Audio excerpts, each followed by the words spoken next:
What's up, quality people? We're live and we're back and we're better than ever. I got two special ladies, one to my left, one to my right. Got Miss Miracle and I got Miss Kenya Mack. So how's everybody doing? Good. Not everybody at once. Good to see y'all. Good to see y'all. Good to see you too. We have a special show for you today. And before we get into that, need y'all to... And this is the weekly Roundup. That's what we're calling it. The weekly Roundup. Basically, it is going to be a show where we cover all the, cultural trends, all the internet trends, any newsworthy topics that have just caught fire within, the media. We're going to be, giving our thoughts and our commentary on it as well. So we got 8 topics for you today. So I know that sounds like a lot because normally in our shows we have 3 segments, but today we're going to be going over just 8 different topics. Some will be more comprehensive than others, but we are looking to have, just some good dialogue and, just provide some cultural commentary for, the good quality people out there and to, push conversation further on some important issues. So let's talk about where we got the idea for this show. So I'll hand it over to Miracle and Kenya.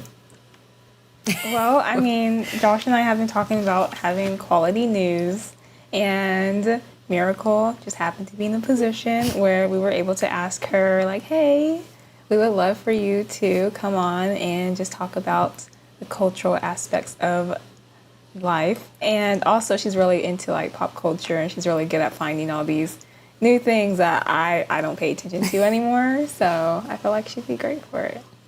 Oh, yeah. I'm excited about this because this is pretty much what I do on the daily without consciously thinking about it. I'm always kind of in the news, in the know about just different things. I stay on YouTube, so yeah. I got you. Well, we have a great show. You see, it's a weekly roundup. So like, share, and subscribe. Let's see if we have any quality people. I know we had a couple people in our last one. We got Mr. Alan J in the building. What's up, Alan? What's up, my brother? What's up, my brother? We had Mayday in the other chat, but you said, okay, girls. Hey, I saw 5 people were waiting, so I had to go, I had to, do something with my wig. Oh, my God. Presentable. I had to go twist my wig real quick, you know what I'm saying? But yeah, we're about to have a good time. Hopefully, Mayday was in the last chat that we had, technical difficulties on. He said he'd stick around, so we should see him pop up here shortly. But without further ado, we are not going to delay. Our first topic is the Marvels flops, and it flopped very, very hard. And so the question that we're going to pose is, are people tired of wokeness incorporated into the art? So into music, into movies, into, paintings, any sort of art form. Are people tired of, like, the wokeness? I am. I mean, yeah, go ahead. I was just going to say, I think so. Like, overall, I think people are just like, okay, like, we get it, So that's my hypothesis. Yeah, I agree. I mean, it's funny, like, what led up to this flop, because people just want good storytelling and good character development and good art. But when you try to push a message over the storytelling and over all those important aspects that make you want to actually tune in and watch, it ends up falling flat because all you're doing is pushing a message the entire time, and you don't really understand, like, I guess, all that's going on in it anymore. Like, I hear a lot of people just didn't like the Marvels at all because the story didn't make sense. Really? Yeah. Like, what? Do they give specifics on how the story didn't make sense? They actually did. I wish I would have watched it myself, but I kind of don't because I'm not that interested. But specifically, they kind of said, like, a lot of things. They're really good at setting certain things up, but then it falling flat. Like, they didn't really dive deep into those things. Like, for example, I guess Miss Marvel had like Miss Marvel, I guess her name is like Kamala Khan or something like that. She has her own show that I never watched as well. But I guess she's a huge fan of like Captain Marvel. She was like fangirling over her and stuff like that in the movie. And I guess Captain Marvel was like being rude to her. And I just heard that it was a lot of falling flat in means of like cultivating the relationships between the three. I heard it kind of felt like they were just acquaintances or employees, like doing a job together. I wonder if it's supposed to be representative of like toxic woman workplace, maybe. I haven't watched it, and I'm probably not going to watch it, but yeah, it sounds like it could be. That's interesting. Related. That's interesting because if they did do that, I don't know if it was intentional. Yeah. Yeah. Well, let's dive into this article by Forbes. It says, let me pull it up on the screen for you guys. It says, the Marvels face anti-woke backlash after box office flop, echoing Captain Marvel attacks. So, let's just dive in. Y'all input your commentary whenever. So y'all can just stop me mid-sentence if y'all want. It says, The Marvels, the newest installment of the Marvel Cinematic Universe, had the franchise's worst ever opening weekend at the box office, and right-wing critics are using its poor performance to criticize the profitability of female-led movies years after lead actress Brie Larson, faced attacks for her prior film Captain Marvel. The Marvels, which stars three women, Brie Larson, Tiana Paris, and Iman Vellani, as the leads, opened in theaters last week and fell far below box office expectations, grossing just $47 million domestically in what is now Marvel's worst opening weekend, despite a reported production budget of over $200 million. I don't know why they did that. Why did you guys... They knew all the backlash behind this movie since the first Captain Marvel movie. You guys knew this was coming, and you still put up a $200 million budget. I wonder if, because it sounds like they're trying to say like because it's female led that it's not going to. Yes. It's not going to perform well, but like you think about like Wonder Woman. I feel like that performed really well. So maybe it's just the story of Captain Marvel where people are just like, people we don't like Captain Marvel. Yeah. Like they don't like Brie Larson as Captain Marvel. No. They just don't. And I tried watching the first Captain Marvel. I tried watching it like 4 or 5 different times. It was very boring. I couldn't get into it. I couldn't. Even watching like Avengers and she would pop up. I'm just like, I really think that's why she was in it for like 2 seconds. And left because no one likes her. Not even her coworkers like her. If you see those interviews, they were like, "We're gonna show her out of obligation, and then you got to bounce." No, that's funny. So I think they were talking about like the female-led excuse being more of like a right-wing talking point, like armor against. Okay, this is why y'all need to take the wokeness out. But I also saw when I was just looking up. Different shorts and different videos and reactions to this. I saw somebody who definitely probably wasn't on the right. I didn't know his political affiliation or how he swayed, but he was basically saying, Marvel, y'all are just making bad superhero movies and people are tired of it. So y'all either need to stop making superhero movies or y'all need to make better ones, essentially. But Hollywood needs to get more creative. It was a sentiment. That's true. And that kind of sounds what Miracle was saying when she said, hey, like people just aren't interested in Captain Marvel. Like even when I watched, the first one, I just wasn't into it. And I think that's more of the cause of it because, okay, right-wing people are like, yeah, we're not going to go support this movie because it's female-led. It's like, okay, yeah, they might hurt you a little bit, but there's plenty of other people who are going to go out and support it if it's interesting enough, if it's got that buzz, and if you're telling a good story. But obviously this isn't the case. Obviously it's something deeper, more profound, and whatever agenda that they were trying to push, regardless of whether you would say it's good or bad, it's obviously wasn't done in a way that was captivating to the audience. So not at all. Yeah, let's get back into this article. It says the Marvels debuted to middling reviews. It has a 62% rating on Rotten Tomatoes. That's awful.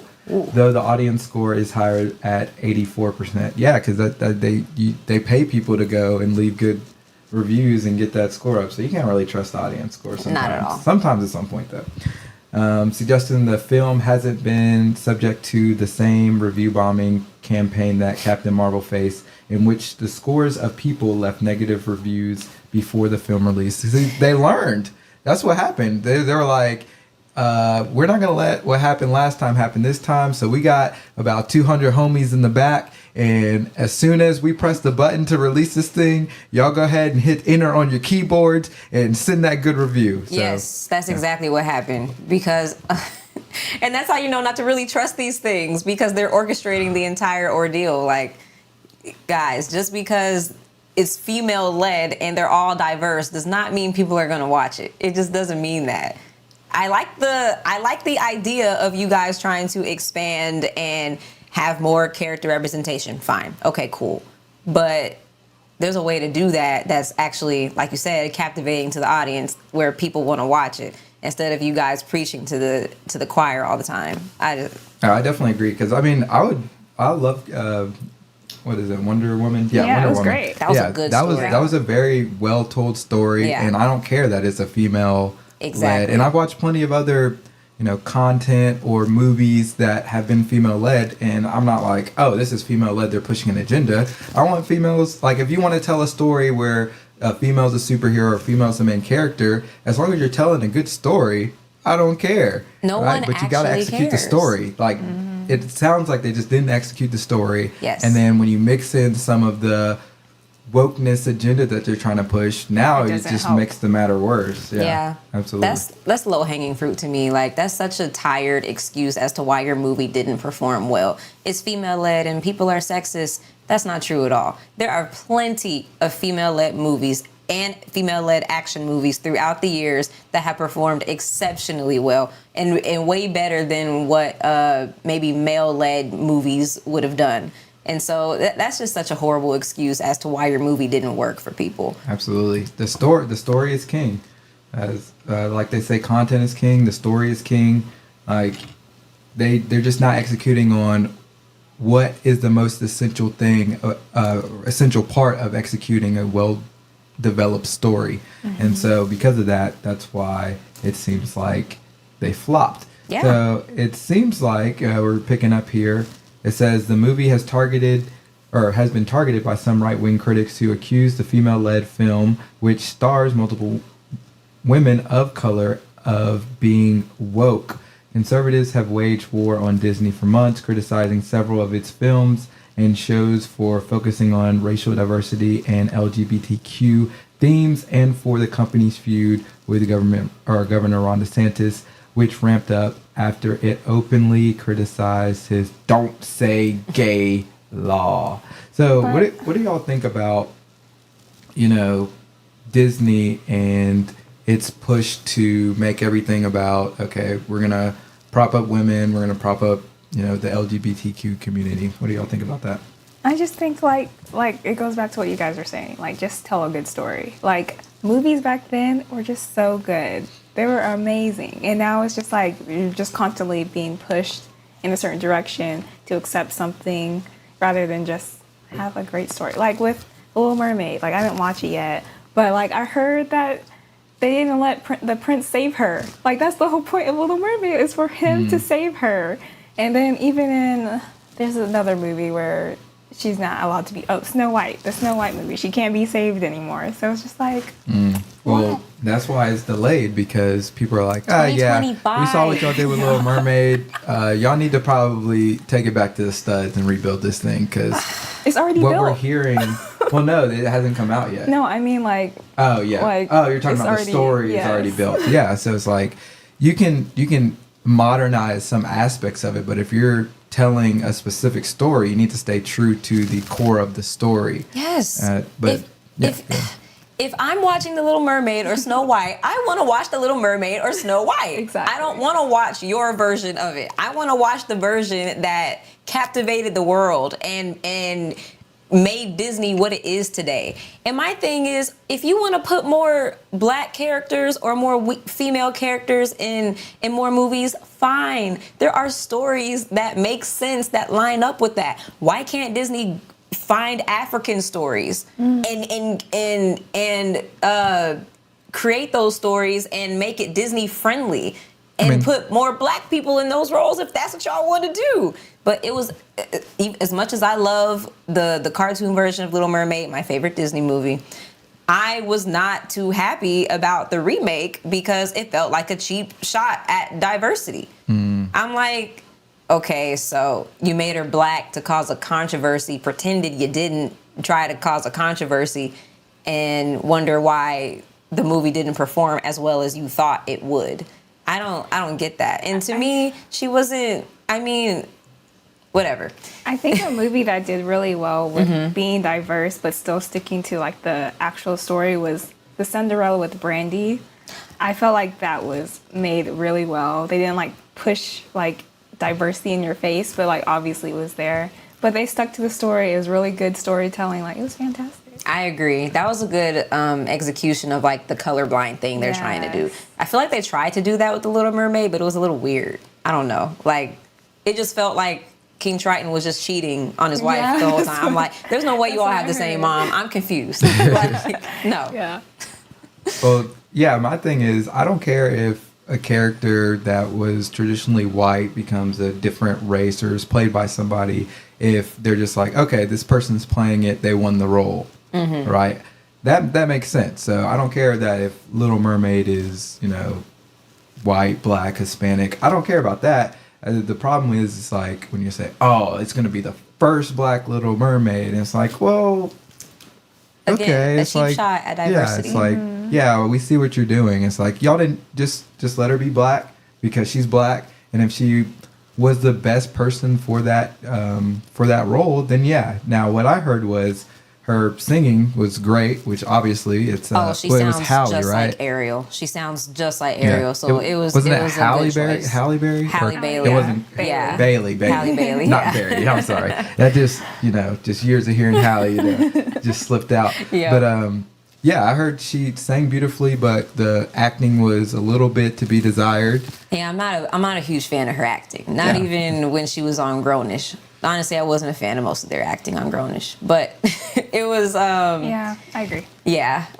her singing was beautiful though. Like you said, It was beautiful. She sounded just like Ariel, and I know because I've watched Little Mermaid 1,000 times because that's my favorite Disney movie. Same, yeah. And so when she started singing "Part of Your World," I cried. I did. Oh. But again, the essence of her acting, it just didn't fit Ariel. It didn't. It didn't feel like it was Ariel to me. It didn't. But again, the singing was good, which is why she probably ultimately got the role, and I understand that. But again, all the promotion and all the marketing was surrounded around her being, like you said, the black Little Mermaid or the black Ariel. And I'm like, can we focus on like why she got the role? Oh, is this why she got the role then? If that's what all the marketing is towards? Because that's what you're making it seem like. It kind of sounds like the tokenism kind of thing, like the black token thing. So that's interesting. Yeah, it does sound like that. That's probably exactly what it was too. Because again, if y'all want to create a whole new mermaid and put Halle in that role, I was okay with that too. But yeah, cheap shot. All right, let's finish up with this last little paragraph here. It says popular right-wing X account in wokeness, which frequently criticizes woke media to its 1.8 million followers, posted a screenshot of an article announcing Marvel would focus on diversity and inclusion, juxtaposed with a screenshot of The Marvels' poor box office performance. Every single time the post states, "Get woke, go broke." Right-wing pundit Tim Pool posted to his 1.8x followers along a screenshot of a Deadline article about the film's box office underperformance. YouTube's personality, Nerdrotics, who often lambasts woke films to his nearly 900,000 subscribers, garnered almost 1 million views in under 24 hours on a video titled "The Marvels is Awful," in which he criticizes Disney's push for representation and refers to the Marvel Cinematic Universe as the MCU. In a reaction video to the Marvels trailer, conservative pundit Ben Shapiro called the film woke garbage and criticized Larson's Captain Marvel as one of the worst superhero characters ever. So, what I want to get into really quick as we finish out this topic is, do you think representation matters? Yes and no. Yeah, I was going to say that too. Okay. I agree. All right. Miracle. I think proper representation matters because, for example, like the Disney princesses growing up, no, they did not all look like me. They didn't need to because I could still relate to them. I could relate to their situation or the way they felt about something or the way they overcame whatever obstacles came their way. I was able to relate to them because of that. I loved Ariel so much because I could relate to wanting to be somewhere else, basically, wanting a whole life outside of what you knew currently and having maybe people or your environment kind of hold you back from that. I could relate to that. And that's why she became so important to me growing up. So I think it's more so, again, about the storytelling element and making sure you capture the real stories within the character and having that develop into something. Because with the Marvels, like Brie Larson as Captain Marvel represents this archetype of an actor called, it's been made up recently in the past couple years, called I think it's called the Mary Sue character, where basically the character is like a woman and she's perfect in everything she does, and the only obstacle she goes through in the movie is that everyone else can't recognize her awesomeness, or she doesn't have as much confidence in herself, and then by the end of the movie she has all this confidence and she just handles everything extremely well. And so like that character is boring. no one cares about that character because none of us are perfect. And so when you see the Mary Sue, she's ultimately the perfect character. And again, the only obstacle she has is that other people around her don't recognize how great she is yet. And so it's like, okay, that gets old. Maybe do it one time, maybe if it's compelling enough. But as a continuous character in a film of a female, like it's not a good representation of women because none of us think we're actually perfect. And we actually do have character flaws that we work throughout the course of our life, and it would be great to see that on screen. Well, that's what you would relate to. Yes. In the film, like you were saying, like even though they weren't the same color as you, a lot of the Disney princesses you could relate to on like a character level, which is what I think is really missing because and that's what Dr. Martin Luther King said. He wished for people to judge people based on the content of their character rather than the color of their skin. Whereas now it's like a concerted effort to say, all right, well, unless there's a black person with a specific, with all these specific traits, then these little kids or people of the same race can't relate. And that's totally wrong because we should be, judging people and relating to people based on the content of their character, based on shared values, rather than based on how they, look and how they appear. Because if you do that, well then it's racist. That's like racism, right? It's so funny. Yeah. The attempt at not being racist comes full circle. It ends up being racist. Right. Like, that's wild. Yeah. So what part of representation do you agree and disagree with, Kenya? I agree that, it is nice to like see somebody like, oh, they look like me. That's cool. But then when you try to like mix in, when you throw the character part out the window and you just have like, say, a black person there, and then you want to mix in some other kind of diversity aspect into them. So like, for example, lately I've been seeing a lot of, they'll have like a black woman, but then she's also gay. And it's like, okay, well, yeah, she looks like me, but I can't relate to her on that level. So it's just like... Yeah, they're crossing all the intersections off. So it's just like, it's cool, but then it's like, okay, I can't relate on that aspect of things, so... No, I totally understand. Before we get out of here, we're going to acknowledge some quality people and some quality comments. Mr. Alan J. says that I disliked the Woman King movie. Oh, it is Woman King. No, it was the Woman King. The Woman King. It was the Woman King. Okay. Yeah.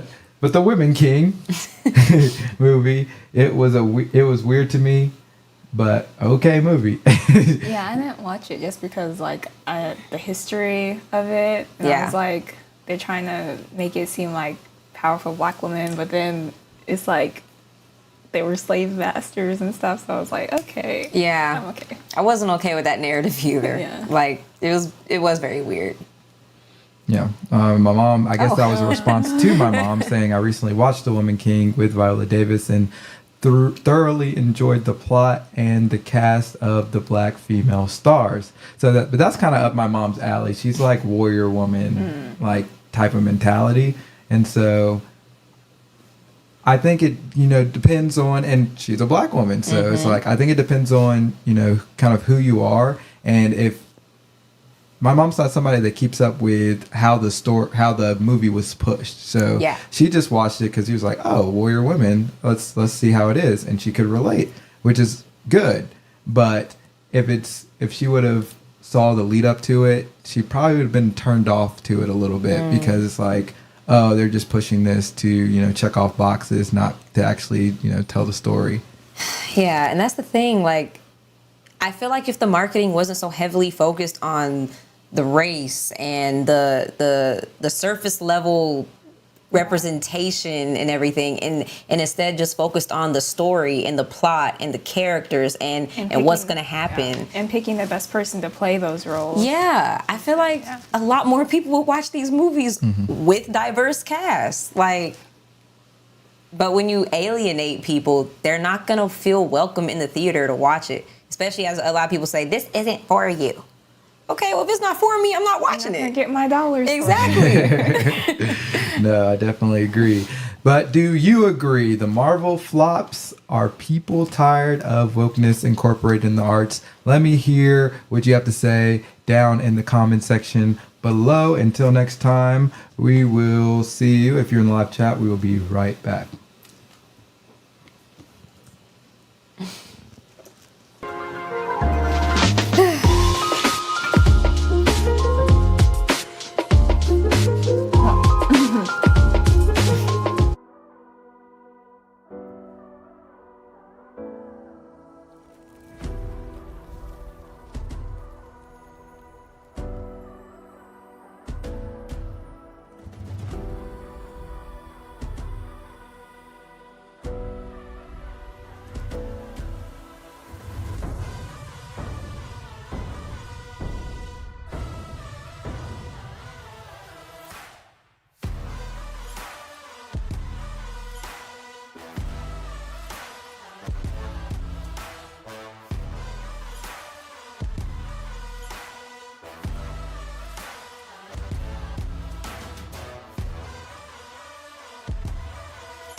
What is up, people?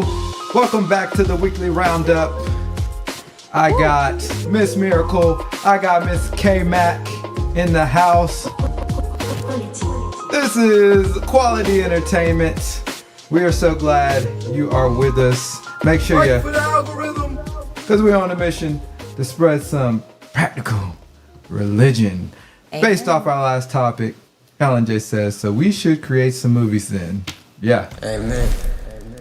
Yes. We already talked about this, Alan. Yes. Alan and I were talking last night about some, not movies, but just some different ideas that we can do on channels and stuff. So, That's cute. I know. so we can, stay tuned. But like, if you don't like the direction of where the culture is headed or what things are happening in society, the thing isn't to complain about it. Yep. Obviously, make your voice be heard and known.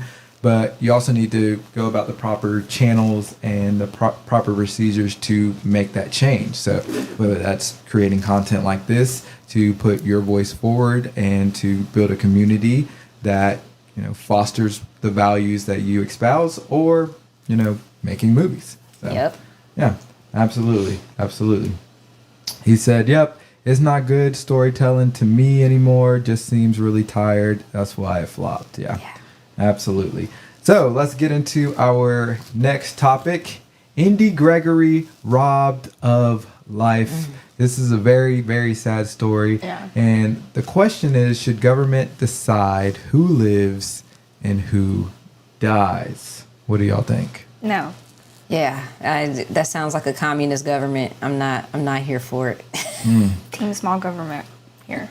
Yeah. Well, Andy Gregory was a child in the UK, had a rare mitochondrial disease, was on life support. Family was fighting, like the mom and dad were fighting to, like, obviously like any parent would, saying, hey, let's do all we can to save our daughter, and let's see what other treatments are out there. And the UK government basically was like, yeah, we're not gonna let y'all. The child had gotten, Italy basically was like, hey, we'll take the child, and we have another form of treatment that we think could help her and save her life. Parents were all for it. And the UK was like, no, because in the UK, universal health care, ultimately the government is like, if you're on life support, then we can overturn the parent's decision to, keep that child on. Very sad story. But take a look at this video. It's not that video. That's coming down the pipeline. Take a look at this video, and in the last few minutes, a judge let me know has what you ruled think. against the parents of this baby. They want to continue her treatment at the local hospital where she is, says that there is no point to continuing this treatment. The High Court says they will not be able to take their baby to Italy for treatment. Let's go live to Becky Cottrell in Nottingham, who's covering this story for us. A really difficult one for these parents. Becky, just tell us a little bit more about the background and what's going to happen now.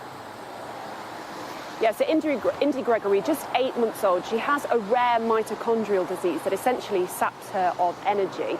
As you mentioned, hospitals say that continuing treatment is futile and actually causing Indy pain, which the family dispute.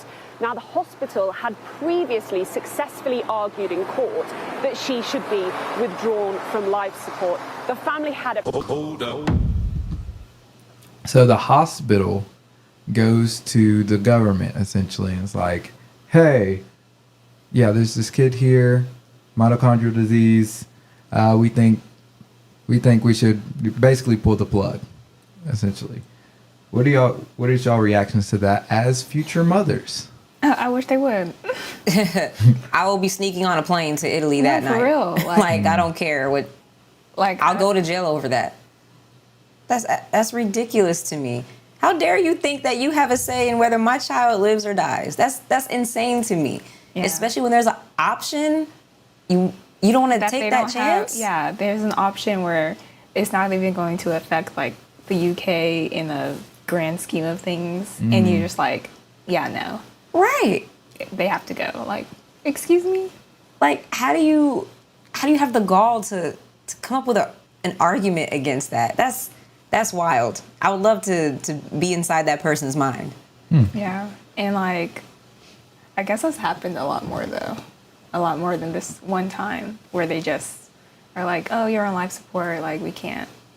Oh yeah, it's a common thing that happens. Yeah, Where in the UK. the hospitals, if somebody is, I guess, taking up space in their minds, then they can go and say, hey, like this person's on life support, family won't let them go. Essentially, can y'all overturn this? And they can argue and basically be ruled in the hospital's favor to go ahead and have the plug pulled, which is a very sad thing, especially if your loved ones are fighting. Now, a lot of people argue, well, aren't they suffering? Aren't they in pain? Isn't it gracious and merciful for them to, pull the plug so that that person can, Nope. I feel like not experience pain this any goes longer? back to like the deleting babies thing, where Yeah. it's like, well, you don't know what's going to happen to the baby. You don't know what their outcome's going to be once they're born. And it's like,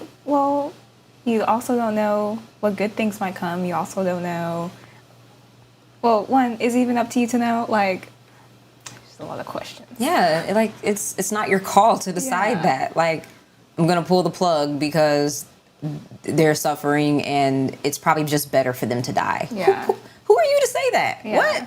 No, I just believe as followers of Christ that we are called to be kind to each other and give each other that fighting chance to live. And and when the time comes, let the time come naturally. Naturally, when it's time, that's not our call at all. What do you think? What do I think? Yeah, I'm along with you guys where, I mean, I don't think the government should be stepping in to, heed what the hospital says, especially about something, and especially if there's another option. So in this case is very,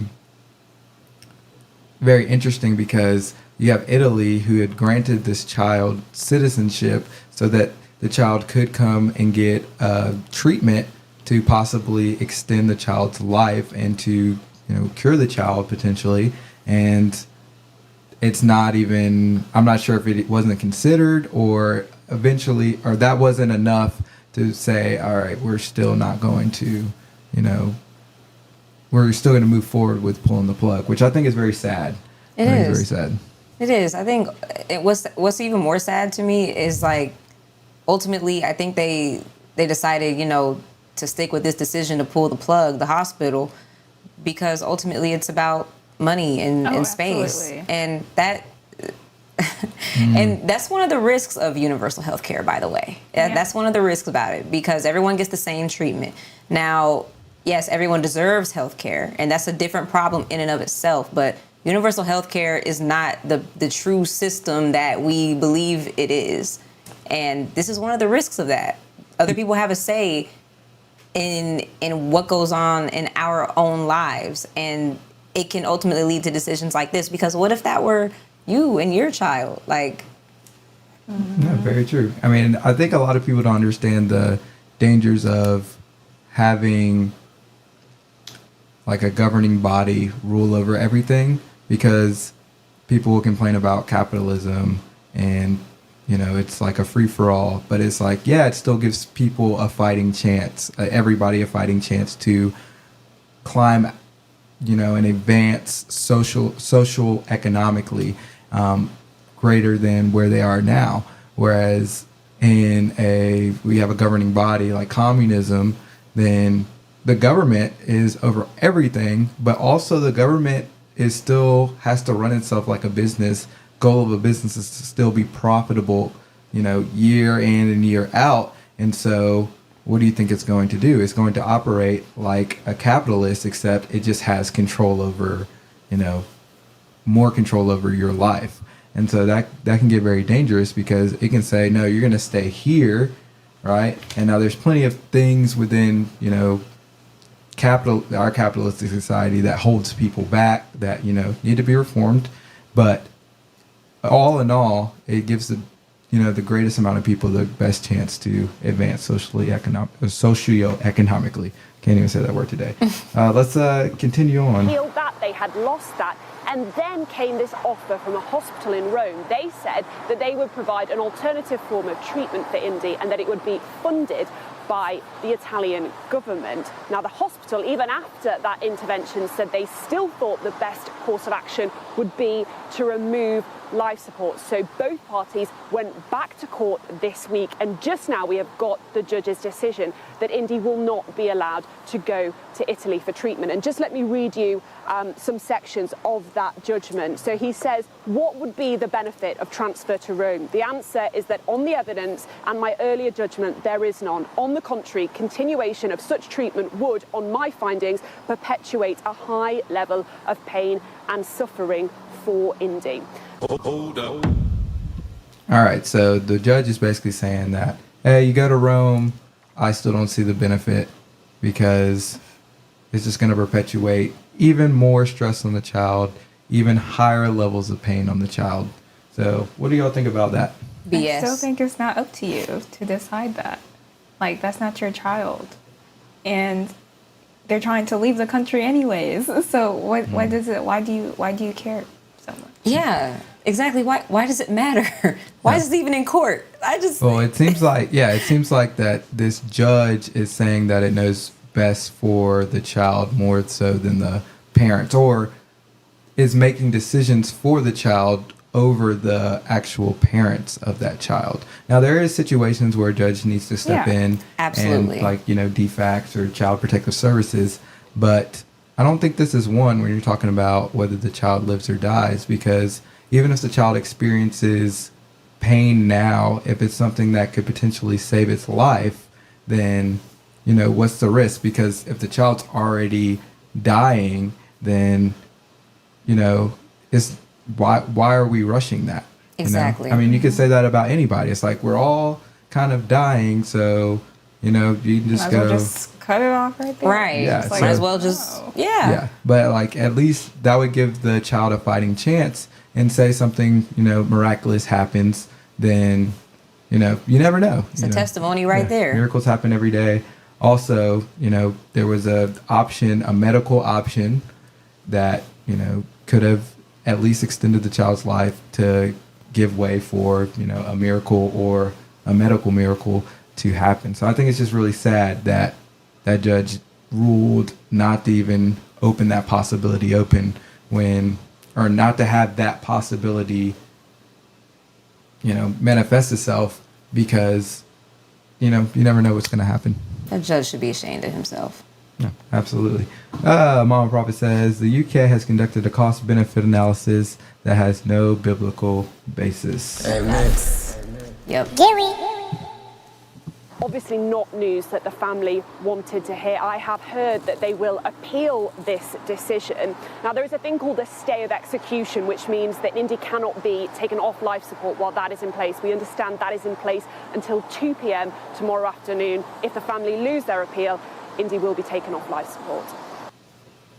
Yeah, and to my understanding, I believe that they lost the appeal and they took the child off life support and it died later She died. Oh, you said it. Well, I was just, I didn't mean to say that, but she died later that evening, or whether it was yesterday or today, I forgot when this came out. But just, very sad circumstances. Yeah. So, I mean, that's kind of what we think. Should government decide who lives and dies? We'd love to hear your, comments. Just give us some dialogue down in the comments section. And until next time, we will see you in our next video.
Quality.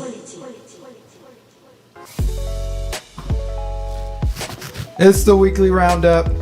We got Miracle, or that's K-Mac. We got K-Mac. We got Miracle. I'm Joshua Prophet. Make sure you like for the algorithm. Want to mention Express and Practical Religion. We have a beautiful topic, and the manifesto for. It's not a beautiful topic. I thought we were on a different one. All right, so manifesto was leaked for the Nashville shooter. So this brings up a good question. What does this convey about media controlling narratives? Because the whole thing is we got 3 pages of it that were leaked, and then I don't even think we've gotten any more since then. But we've gotten 3 pages that were leaked, and it shows pretty explicitly what this person was on, and it took us a whole year to even get these 3 pages, even though law enforcement has been telling us over and over, oh, it'll come out, everything will be made public, but we still haven't gotten any answers. And the victims, parents, the parents haven't, the people affected haven't gotten any closure from it. Now, I'm not sure if they've been privy to, the manifesto prior to it being leaked, but it doesn't appear that they were. So we're going to get into this next video here. Let us know your thoughts. Fox News confirming images of the Covenant School Shooters Manifesto that were leaked to the public are in fact authentic. The 3 leaked pages showed the shooter, who murdered 3 children and 3 adults in Nashville in March, expressing rage at white privileged kids, writing in part, quote, "Want to kill all you little crackers, bunch of little blanks with your white privileges. Can't believe I'm doing this, but I'm ready. I hope my victims aren't. Hold up. I just don't get it, because isn't she white? Or wasn't she white? Yes. Yes. So I don't get it. I do. Okay. No, please inform. Yes, please let us know. I think I don't know. I think it especially affects, because she's a teenager, right? I think she was a teenager. Yeah. I think it especially affects them because they're, coming up in the world. They don't know who they are. A lot of emotions and hormones and stuff. I think it was a female transitioning to a male, right? I think so. I believe so, yeah. Yeah. So by taking on that label, you are now considered a victim. So therefore, you no longer fit in the box of white privilege. You're no longer white. You're no longer white privilege. You are now a part of a minority oppressed class. Gotcha. So therefore, you're allowed to kind of say all these things. Okay. Yeah. Yeah. No, I think that's right on point. Yeah. Yeah, I think that's also very sad. It is. They have a high death count." Now, the national media largely ignoring the story with 0 minutes of coverage in morning shows on CNN, MSNBC, ABC, CBS, and NBC. Joining us now with reaction, the Dana Show radio host, Dana Lash. Dana, always great to see you. Lawsuits were filed by the National Police Association, the Tennessee Firearms Association, calling for the public release of these writings left behind this trans murderer, and they were instead leaked. Why has the public not seen this? Why were they hiding it? Now they're all outraged that these pages were leaked. Yeah, that's the million-dollar question, isn't it? Is why it took a year to get 3 pages.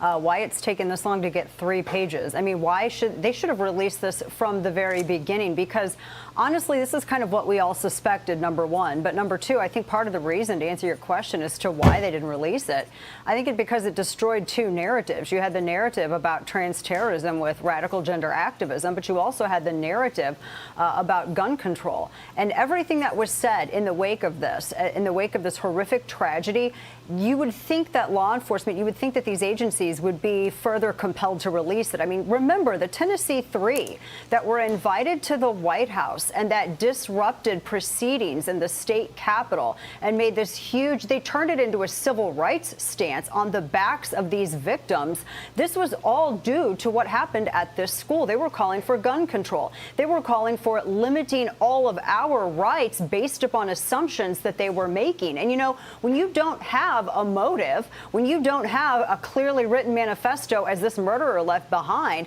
I mean, then everyone can fill in the blanks and then they can push whatever agenda they want to push. Now they're all mad because they have to talk about it because pages were released. And I have to add, I did see where the mayor had said that they need to investigate and see who leaked this and why it was leaked. I think they need to investigate why people were stonewalling being transparent with the public.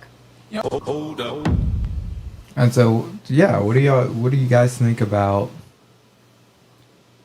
just why do you think that it took so long for these pages, well, to not even be published, but it took so long for it to even be released in the way that it was? Why do you think they're dragging their feet? Definitely media perception. They didn't want, or they did want, certain reactions to what happened. And I don't know, I think behind the scenes there was probably someone controlling it being released, and ultimately it got leaked. So you think it was political? Oh yeah. Absolutely. Yeah. It definitely, like the woman was saying on there, it destroyed the narratives that they were trying to push during that time because, like she said, when you don't have a motive or reason as to why you did something, you can have all these groups come out and kind of fill in the blanks and say, Oh, okay, this is the motive, this is what happened, this is why, and this is what we should do about it. But now it's like, uh-oh, we're completely wrong. Now we have to kind of rewrite everything, or we have to like distract everyone with something else, or distract everyone with something else, because now they're trying to figure out who leaked it. Who cares? Yeah, who who cares? leaked it? It's leaked. It's out. What are you gonna do if you find out who leaked it? Like, I don't get that. Yeah, definitely when right after the event took place, I saw a lot of people saying, oh, when they found out the person was trans, saying, oh, well, they were probably feeling disenfranchised by this group of people, especially since this was like a Christian school, and the Christian stance on transitioning and gender and all of that. And so they, to your point, Miracle, they made up the reason for and justified the behavior for why this person could have done it. And so I thought that's why they had to control the narrative, and either they were trying to figure out a way to release it by also justifying the behavior, or they were trying to make sure enough time had passed to where it kind of fizzled out and just kind of slip it in the back door, which either way I think is horrific, and it's something that happened very publicly. And so there needs to be transparency with the public in this situation. And I don't think that transparency hasn't happened in this case. And I think that's wrong on all fronts, but especially for the victims and the people that were affected directly from those victims passing away. Yeah, and I think in multiple cases, transparency isn't fully put out there for the people watching the news. And I think the purpose of the news originally was to share everything, but then now it's to a point where people would find certain parts boring, so they're like, oh, well, we're just gonna leave that out and put this in there. And then that goes into like elections and politics and stuff like that. Like, oh, we got to sway these people over here to these people over here and stuff like that. So yeah, and also certain news channels are propagating their narratives to a specific demographic of people, and so it's very targeted and curated effort as to what they say and as to what they produce every single day. And that's why you'll see all these different news stations cover the same topic but say things completely different, because they're all trying to appease a certain group of people, which I think is just horrid, because then people aren't actually getting news, they're not actually getting informed, they're getting placed in an echo chamber for whatever they're watching. And so that's one of the reasons why I don't typically watch traditional news. Same. yeah. So Yeah, exactly. I get all my news from YouTube mainly. So yeah, it reminds me of a Big Brother.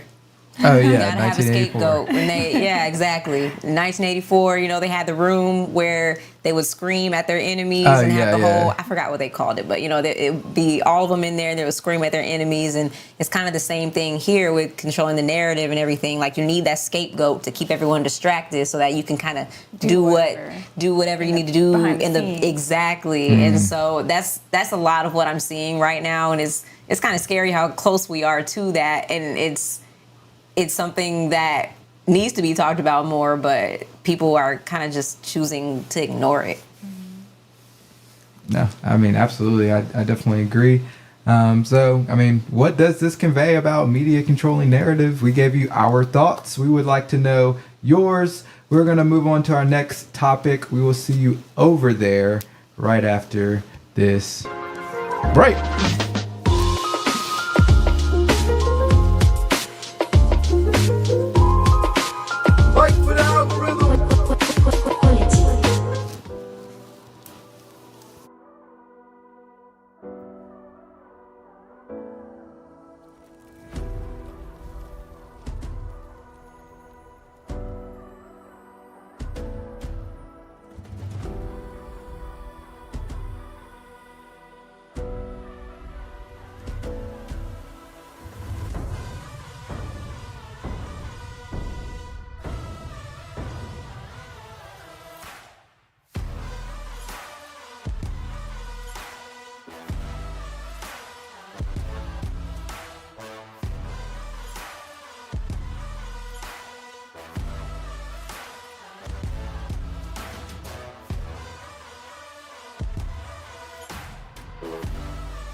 It's the weekly roundup on the Quality Entertainment Network.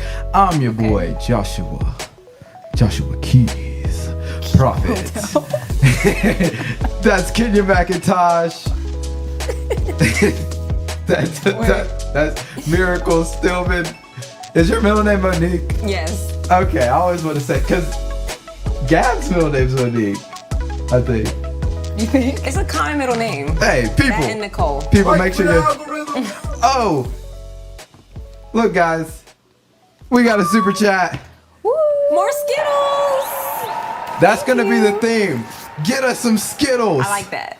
That's I a like good that theme. too. Send in the super chat. We need to buy some Skittles. We need to buy more Skittles. We're girl. gonna be out here Marshawn lynching it. The whole Thank you. rainbow. Do y'all even know what that means? Alan gets it. I know Daddy Yeah. Matt The gets word. it. I heard Sorry. the name. But- I heard the.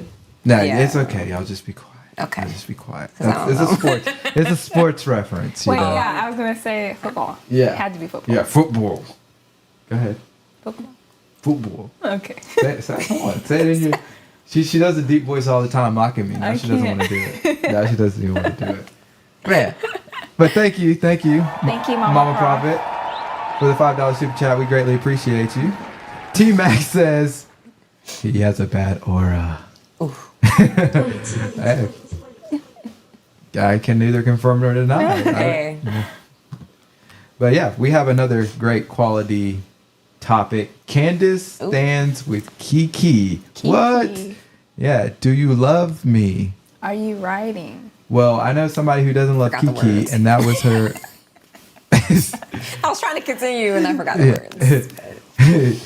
I know somebody who doesn't love Kiki, and that is her boyfriend who was with Kiki. Her and it baby is, daddy. And it's really a shame when two people are together and they don't love each other. Yeah. Even though they say they do. Yeah. But Candace Owens is about to show you why she is standing with Kiki Palmer. Take a look. Kiki Palmer, many months ago, went to an Usher concert and she was wearing some very revealing outfit and she was dancing and singing with Usher.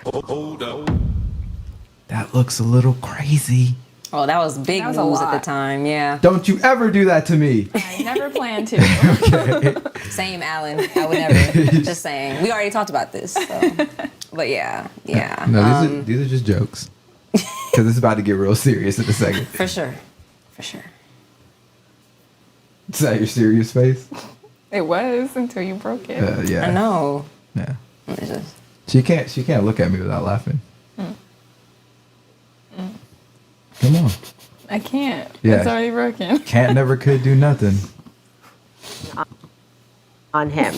And what ended up happening was Darius Jackson issued a tweet talking about how inappropriate it is and how when men have standards, society basically tells them that they're jealous. And I very much sided with him on this perspective. And the internet very much came to Kiki Palmer's side and just called him a jealous and a small man for not appreciating her freedom, so to speak, that women just should be able to behave as they want to in public. Here is the thing.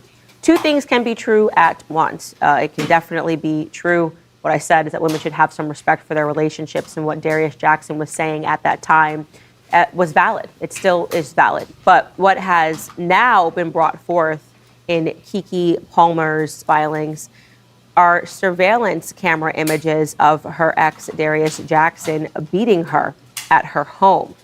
Palmer has accused Jackson of abusing her as recently as November 5th, stating that she has security footage to back up her claims that he trespassed into her home without her knowledge or her consent and threatened her before lunging for her neck, striking her, and throwing her over the couch and stealing her phone. So just to put context, obviously their relationship was not good at the time when he originally had tweeted about her having no respect for herself, especially as a young mom. And it has only further disintegrated, as these things tend to do when you are in the middle of a divorce or a separation. So it sounds like they were living separately. He, according to her at least, appeared at her home without authorization and put his hands on her. And these are just some of the stills of what she is filing in the court system. I'm sure she has the full video. You can see that he is behind her. It looks like he is trying to force her in a certain direction against her will. The next image is a little more telling. You can see that he is definitely on top of her. He has his hand in the air.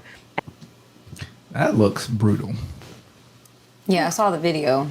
There's absolutely no reason why a man should be on top of a woman ever in that position, unless it's, just something Else. absolutely not in a relationship, context, not in that context. Absolutely. Yeah. So you say you saw the video. I did. What did you so take away from it? Again, a man should never put his hands on a woman or act as an aggressor towards a woman with his physical strength at all, ever, in any circumstance, if he can help it, to be honest. I will say, though, and yes, he is the aggressor in this video. I will say, though, it didn't look like he was grabbing for her neck. It looked more like he was grabbing for a phone that was next to her, and she kind of fell back trying to prevent him from getting that phone, things like that. So looking at that situation, I can tell he's used to being aggressive with her in that way, and that it probably did escalate over time. I'll also say this about Kiki. I think she's probably an aggressor in different ways. I think. So you think on both ends they're expressing, because women express aggression in very different ways. Yeah, absolutely. Yeah, because for example, with the outfit situation at the Usher concert, and after he did the tweet and everything, and after all that went viral, I mean, it could have ended there. After she said what she said about it, it could have ended there. But she ends up being in Usher's music video boyfriend. He's talking about something, I heard your boyfriend's looking for me. Like, that's very provoking, and that's not something we are supposed to be doing to the person that we are in a relationship with and claim that we love or claim that, we care about and things like that. So I will say this thing has probably been escalating for a long time, probably way before that or whatever. But to me, it sounds like it's two people who didn't know each other enough and decided to have a baby. I really feel like, honestly, Kiki just got pregnant by this man because he was cute, he was there, and she's 30. And she doesn't want to wait any longer to have kids. The wall. Dang. That hit a little deep. No, and seriously. again, he was absolutely being the aggressor, and I do not agree with that at all. So yeah, he was absolutely being the because what I was getting ready to say was it would be ashamed if it wasn't, the altercation wasn't as bad on the video, but she just took the worst looking parts of it and then put it in a still image and put that out, because then I would be like, oh, that's a little foul. But by your account, it sounds like that he was being aggressive and it shouldn't have went that far. And it also says that he showed up to her house unwarranted, basically uninvited. So that should never happen, especially if it's nothing to do with their child. Yeah. So. Yeah, absolutely. So I don't know what's been going on with their relationship, but ladies, we got to learn some discernment, because this relationship is 2 years old. Yeah. And how did you not that's get 2 the years signs? of your life wasted. There's signs before this type of thing happens. And so I think we have to be honest about that kind of thing. Like, it doesn't just happen one day. There's a buildup.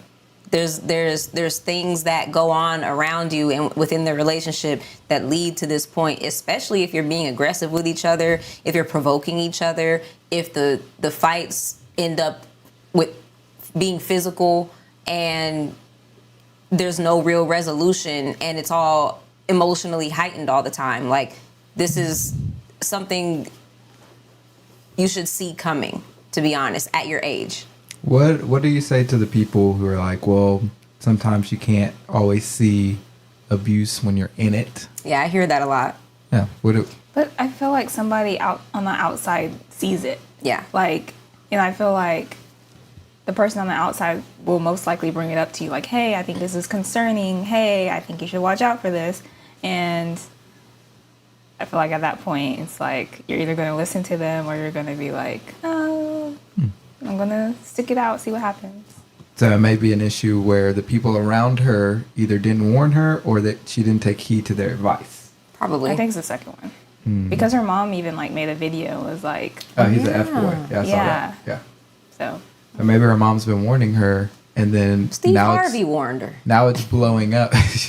Oh, now it's blowing up and it's public. Yeah. And that's very embarrassing. Yeah. To be, because like we know her as Akilah and the Bee. Akilah and the Bee. True we know Jackson her from VP. yeah, we know her from her roles in movies, even some songs, and we love her. She does very well in the roles. I mean, I thought she was good on Nope too. Regardless of how you felt about the video or the movie, excuse me, but it's a shame that we are talking about her in this light now, and not even just this solo incident, like the buildup of her with Usher, her issues with her baby daddy, like all of that. It's a shame that we're talking about her in this light rather than what she's doing in her professional career. And so can't wait till we can, move past this point. Hopefully she learns and grows and she finds somebody who's, very good to her and her child. Yeah. So that's all that we can ask for. So what do you think she should do moving forward? So we talked about, the situation she's in and possibly how she could have avoided it. But now that it's happened, what should she do moving forward? I mean, separate, definitely separate. Figure out a good plan for her child. Figure out what's best for the child. And yeah, I feel like it should start there. It's like figuring out how to get away and figure out what's best for your child. Yeah, I agree. And definitely seeing the role she played in it as well and seeing how she can prevent something like this in the future. So you're saying definitely understand the situation, that all of this isn't your fault, but there are pieces of this that you can take account for, you can learn and grow from, so that you can be better, make wiser, more discerning decisions in the future. Yeah. No, I think that's a very good take. That's what we think. We want to know what you think, though, so leave that down in the comment section. Got a couple more topics coming up for you. We'll see you over in our next video.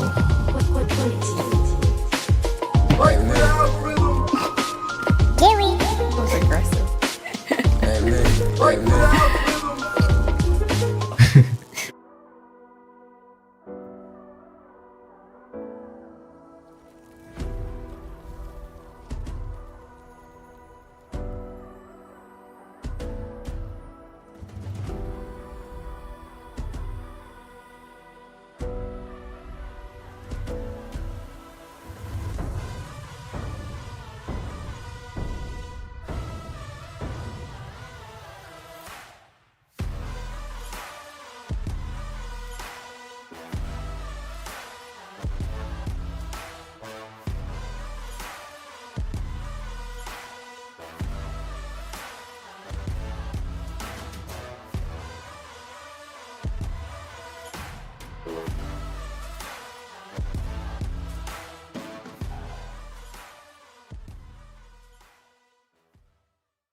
We are back.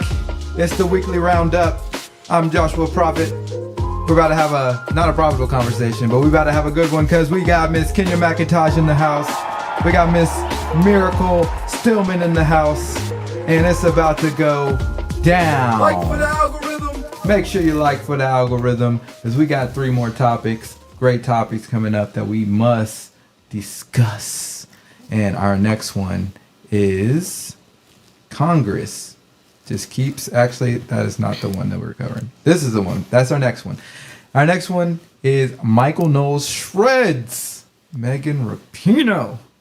So does Megan have proof God doesn't exist? So if you don't know, Megan Rapinoe is basically just a far left activist. She fights for all of their values and beliefs and standards. But she's also a soccer player. And she's a very good soccer player. And it was supposed to be her last game of soccer ever. Basically, she played in her last World Cup a couple months ago, and this was supposed to be her last season before I guess she retired. And in her last game, I believe she tore her ACL, or she sustained a major injury. And I think it was her Achilles. Or Achilles, yeah, I believe. Something like that. Essentially, they were asking her about it, and she basically kind of says tongue-in-cheek, oh, well, yeah, I'm not religious, but if I was, it's kind of just proof that God doesn't exist. How? And maybe she said it tongue in cheek, but thought it was very disingenuous to people of faith in general. But also, it's just kind of like, why? Why do you need to say that? It's like, Why even throw that in there? Yeah. For what? But Michael Knowles has something to say, and he has a good rebuttal to why God exists and a good outlook on, what do we do when essentially good things happen to bad people? Take a look.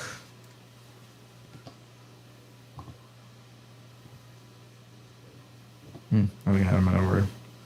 At long last, here is Megan Rapinoe's argument as to why God does not exist. This is a long one, although I'm gonna get the Aaron Rodgers treatment, whatever that is. So I'm gonna be calling him or whoever did his surgery because we need to speed this up. But yeah, I thought about it a little bit. I mean, I'm not a religious person or anything, and if there was a God, this is proof that there isn't. Hold up. All right, so you hurt your Achilles. You're like, I'm gonna get the Aaron Rodgers treatment. And if you don't know, Aaron Rodgers is on a fast track to be basically the fastest recovering Achilles, Survivor. Survivor. Yeah, survivor is a good point. Basically, the fastest person to ever come back from a major Achilles injury and, participate in sports. That's his goal, at least. But she's like, hey, get the Aaron Rodgers treatment. But, yeah, this sucks. And this is just more proof that God doesn't exist. What do y'all think about that? How is that proof that God doesn't exist? Because there's plenty of times in the Bible where someone's going through something traumatic, probably even worse than what she's been through, and God is very much present. Yeah, it'll come back up in a second. Okay. But yeah, no, I think my argument is it rains on the just and the unjust. Very true. In this world, it's always good things are going to happen to bad people, good things are happening to good people. Bad things are happening to bad people, and bad things are happening to good people. It's the world is so unpredictable, and there's a lot of things in life that you cannot control, right? But what you can control is your outlook on things, your attitude, the way you go about things. You can control your faith. And that's why we have faith, so that we can move about the world in a productive manner with a good outlook on life, so that we can have a life that is meaningful, a life worth living, so that we can hear, well done, my good and faithful servant. And it seems like her mindset is leading more to just a life of that sounds miserable. Oh, God doesn't exist. I got to deal with this. Woe is me. And it's yeah, bad things, something bad has happened to you, but be grateful for all the good. You're an icon to a lot of, young women out there, regardless of, if I agree or disagree with you. But you're an icon to them. And also, it could be so much worse. Her issue could be so much worse. She could be a terrible soccer player. She could be living on the streets. She could not have something that a lot of people have. I don't know. I just feel it's very negative. No, absolutely. Yeah. It's looking at the cup half empty. Yeah. Instead of half full. At least she's getting the Aaron Rodgers treatment. I mean, that sounds like a blessing to me. Yeah, For real. All right, we're going to proceed. This is up. So yeah, it's just up because 6 minutes in, eat my Achilles. I mean, what the So the argument, let's take it. So she's obviously being tongue-in-cheek here, but the argument is an argument that a lot of Reddit tier atheists make, which is, because a bad thing happened to me, that's proof that God does not exist. But, this is an old problem that people have been grappling with for ever, and it's theodicy. It's the problem of pain and suffering, given a God who is omnipotent and omnibenevolent and omnipresent.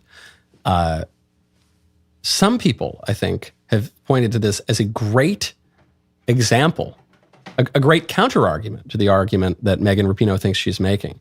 The fact that this woman, who in her public life is quite odious, was not able to play what I hope is her final game of soccer, Jeez. might not be seen. Okay, that was a little disingenuous, I will say. That was pretty bad. All right, here you go. As proof that God does not exist. Some would actually come to quite the opposite conclusion here. But even if one did not, it bears repeating because one can understand it intellectually, but when you actually do rip your Achilles when you're playing your last game and it's really meaningful to you, you actually will cry out to God very often and be very angry with God.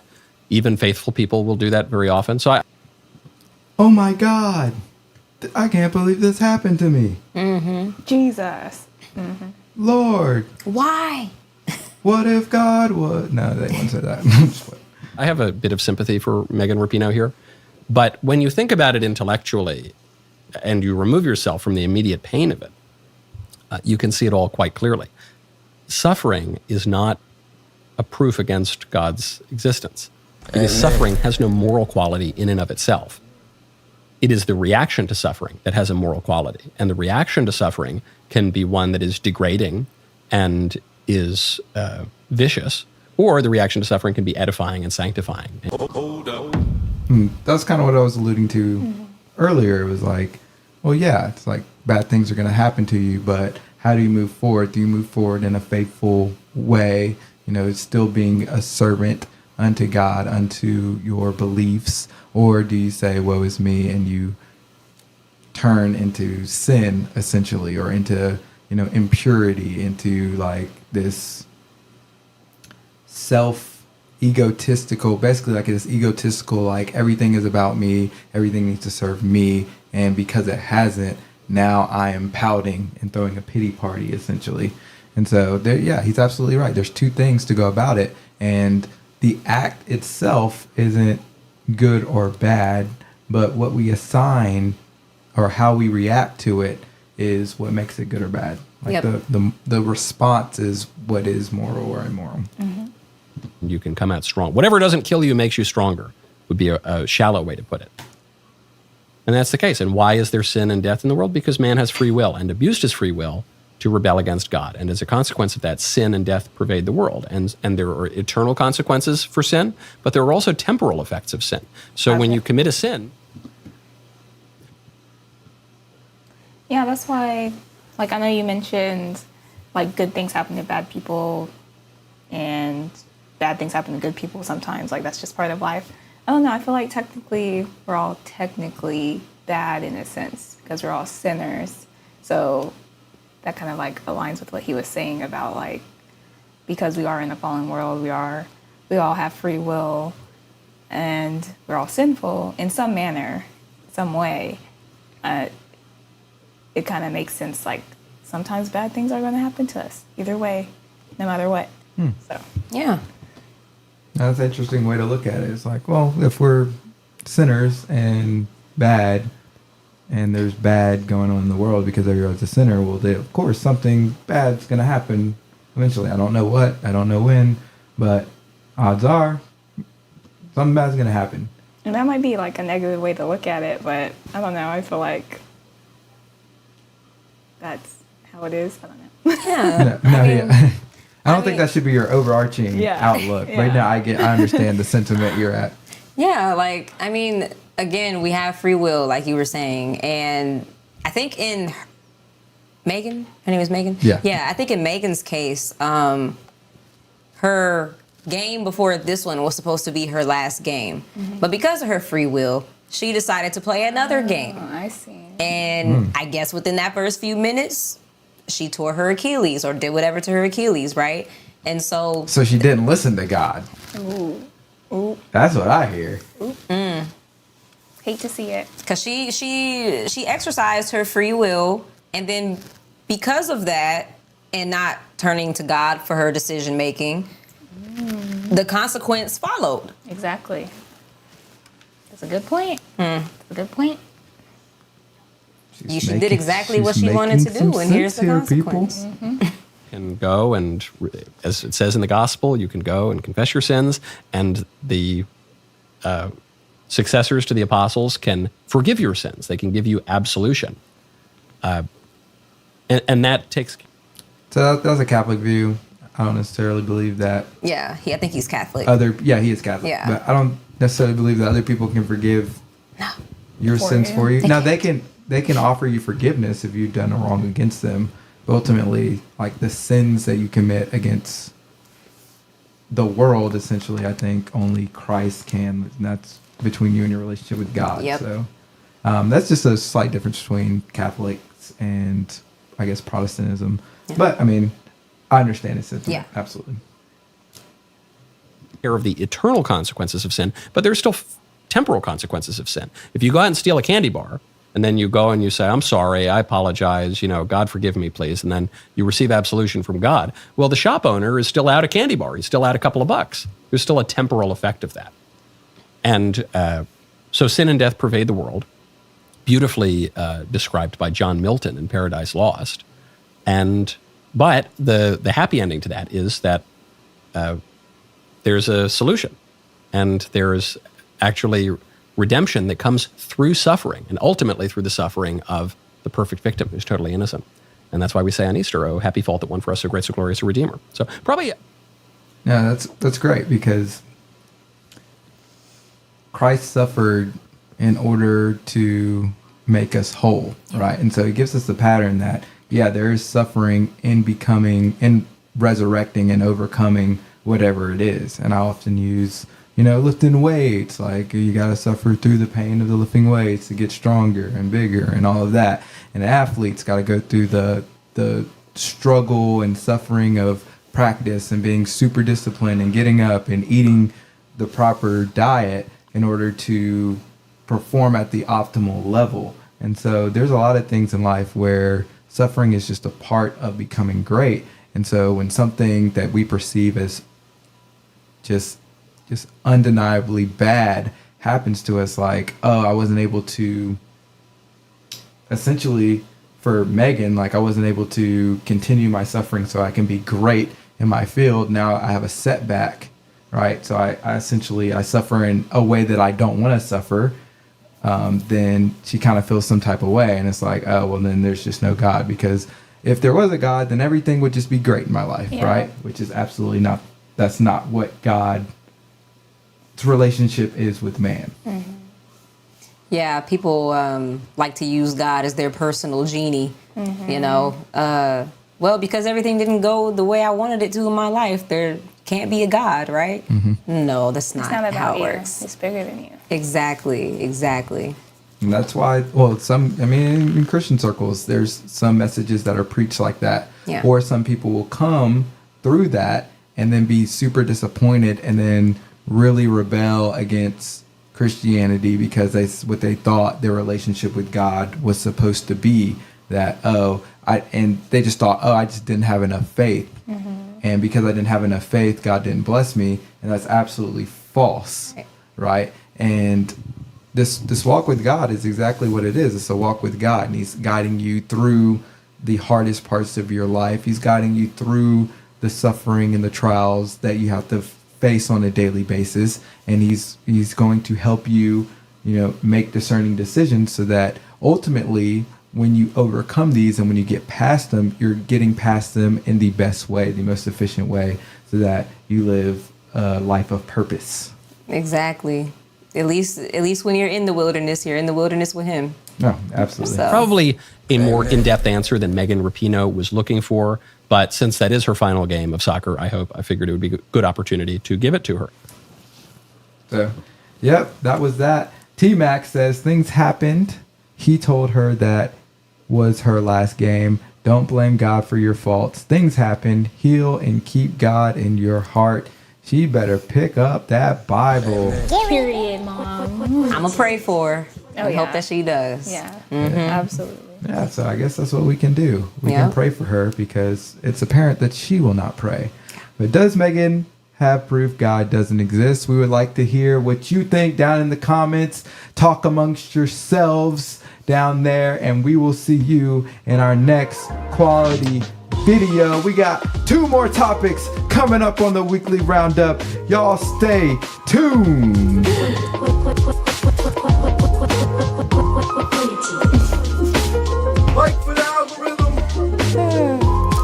Hey guys, welcome to the Conscious Outlet Podcast. We are officially a part of the Quality Entertainment Network, and we are so happy to be here. I'm Miracle Monique. And I'm Alan J. And we're here to discuss the intersection of culture, faith, media, so we can inspire some practical solutions to some huge societal challenges that we're facing today. So let's work together to get this done.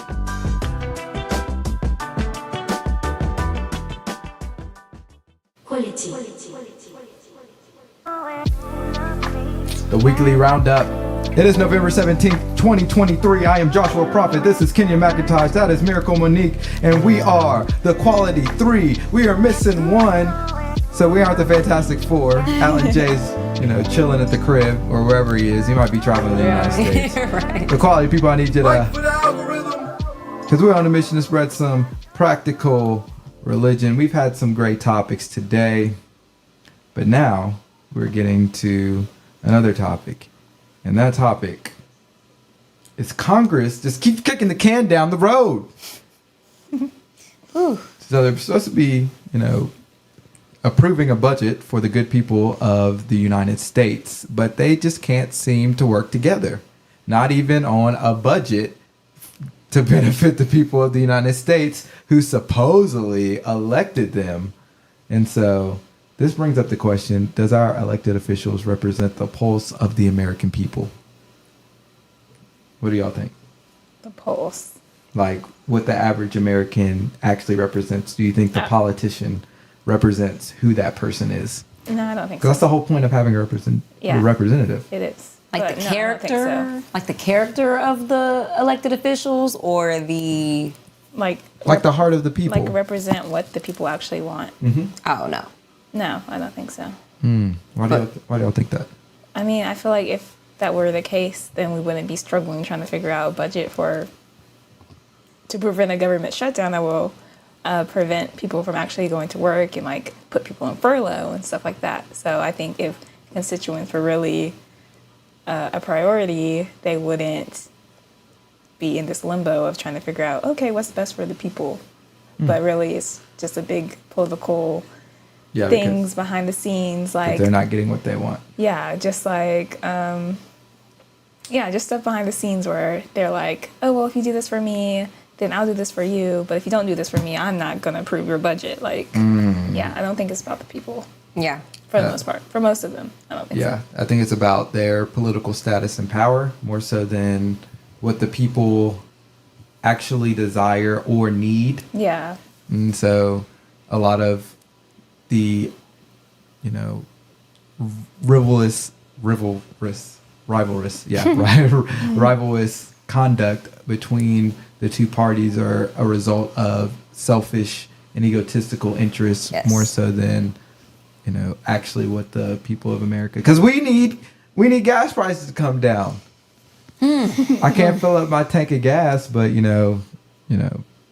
Congressman Joe, he's living good. Oh yeah, they all Because once he got elected official, he got all these sorts of deals, and his business automatically took off.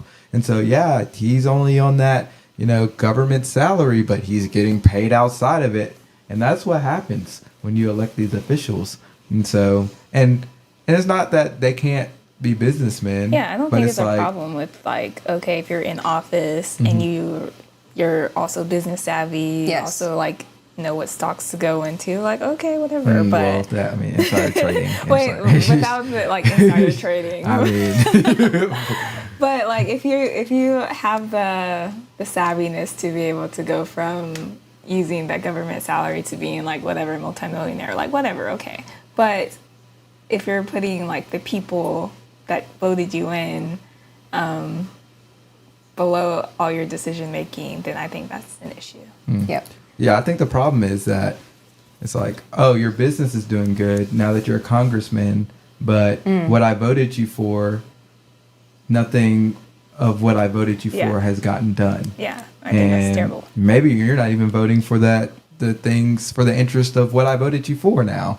You're actually changing up because you're scared to maybe go against your party, or you're sided with this buddy who's helping you out. And so I think there's a lot of that going on, and that is the reason why our elected officials aren't being representative of their actual election. And so, but we have a video breaking down this from Good Morning America of, what went down at this last when they were approving, just basically approving to kick the can down the road and wait till the beginning of 2024 to approve the budget once again. The race to avert a government shutdown. Last night, the House passed a bill to keep the government running.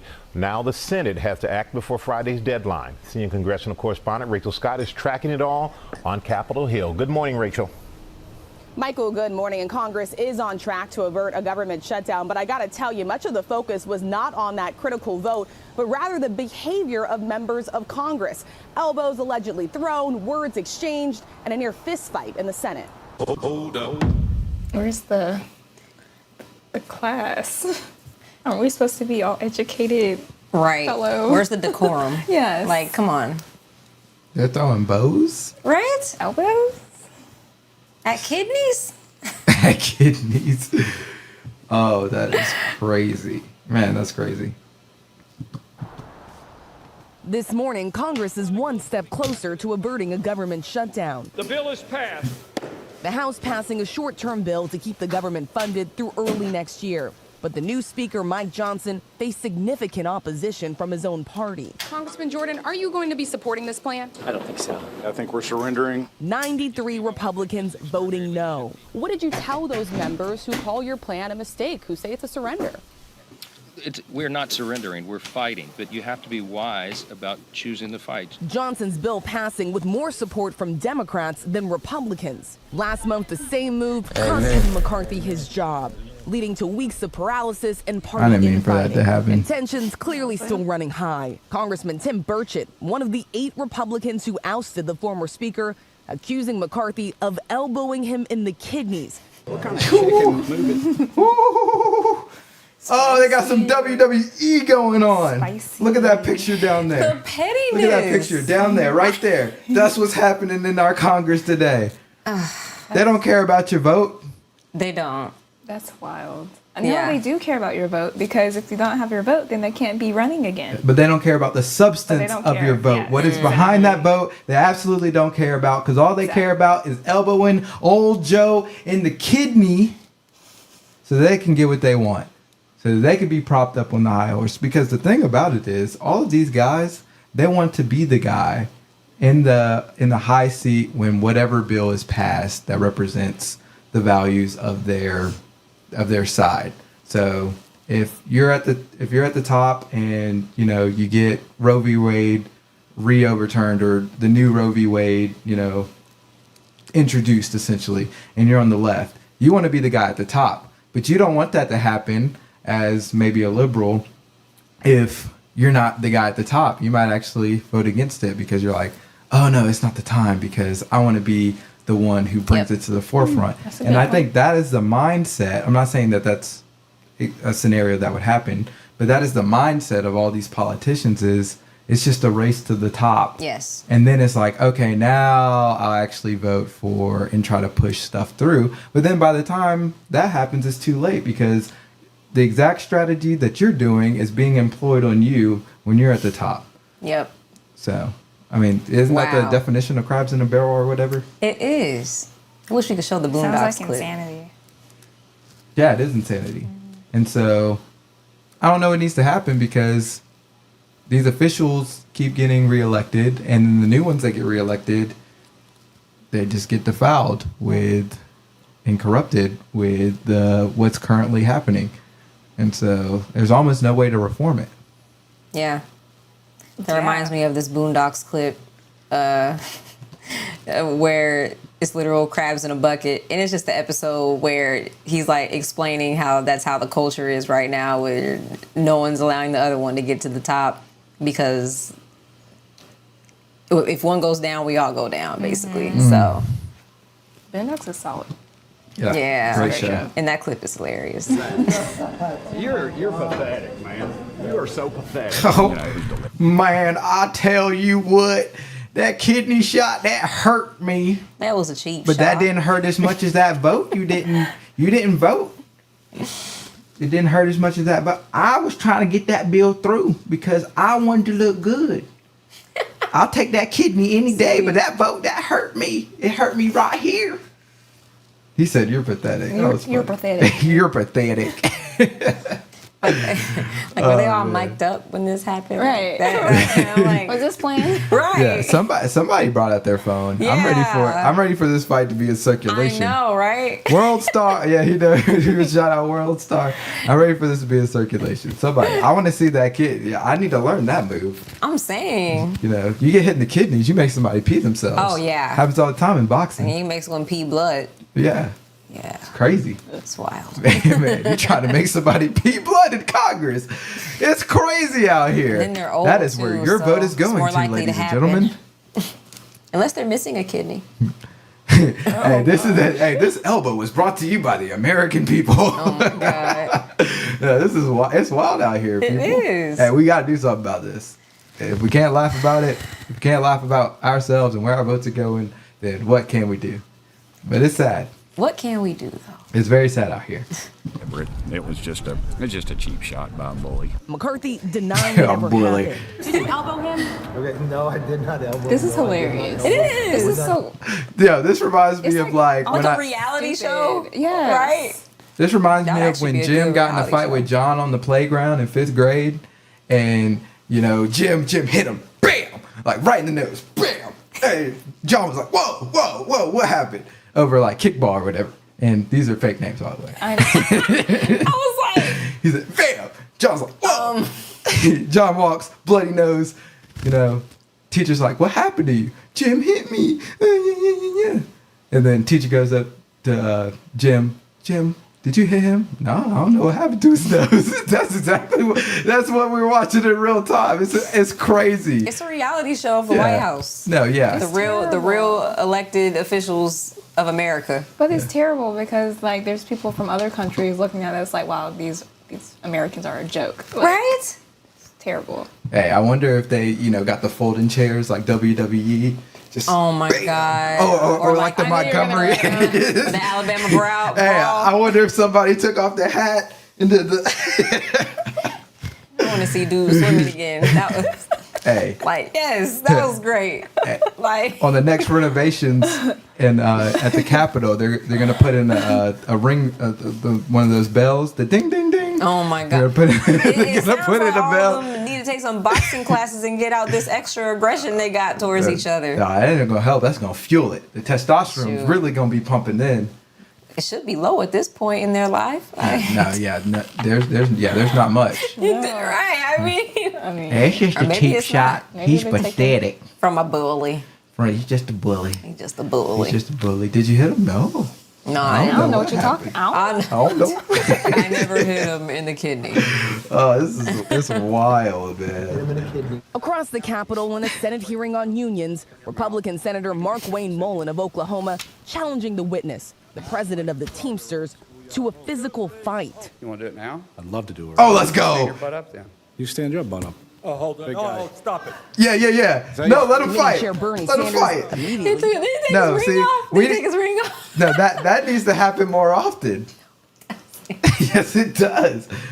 Like you need to know, let people know you're serious. Oh my God. Like, I don't even know what to say about this. You Like, said you want to go. We can do is this not right now. something I ever expected to see in the White House. Like, that's the area where they're supposed to be sophisticated and showing, tact and togetherness. Strategize behind the Yes. scenes stuff. Well, the problem is, and this is happening in corporate America as well. It's this, hey, just accept me as I am, and I need to feel comfortable in the workplace rather than you conforming to the standards of the workplace. That's there's more a code, respectability politics. Yeah, there's a code of ethics for a reason, right? And there's a standard of how we should be and standard guidelines that has widely been followed, even if it's unwritten rules, they're widely followed up until this point, and now everything's just kind of being thrown out of the window. Yes. And it's really sad to see that our politicians can't, they can't even, this is over the budget. Like, what do you tell your kids? Like think about, yeah. Like, or your grandkids. Like, Right. your grandkid sees you up there like, Grandpa, what'd you do?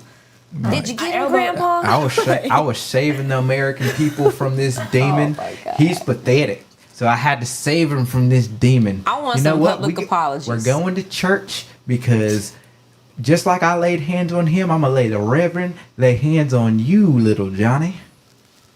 It's crazy. It's crazy. But yes, a house divided will always fall. And that's what's happening right now. Exactly. It's like a the Roman literal Empire. house. It's a literal house is yeah, divided. literally. Yeah. Literally. This is sad. I'm seeing it in real time is really sad. I just never thought I would see it. I thought this was like a great grandkids kind of deal, but now I'm like, man. Yeah, you used to only see this in movies. Yeah. And now the movies are just Like on writing what Scandal. happens in real life. I know. It's crazy. I guess very art imitates life. Honestly, it's very disappointing. It is. Like, it's funny. No, but- no, sit down. Sit down. Okay. You're a United States Senator. The scenes Yeah, leave yeah, other no, lawmakers that's it. embarrassed. There are dumb days on Capitol Hill, and there are dumber days on Capitol Hill. And this is one of the dumbest I've seen in quite a long time. Dumb, dumb, and dumber. Is something in the water that day? Like, what happened to where everyone's all hyped up and elbowing kidneys and trying to start fights in the courtroom? Like, Pray for Congress, pray for our decision makers. we do. Yes, we have to pray for our elected leaders. Yes. We have dumb, dumb, and dumber in the White House. So does our elected officials represent the pulse of the American people? We want to know what you think. I don't know, with all that fighting, possibly. Possibly. That's why I had trouble Maybe. answering. I'm like, maybe. Maybe it does, maybe it doesn't. We love to hear your thoughts down in the comments. We'll be right back with our final segment on Fight for the algorithm.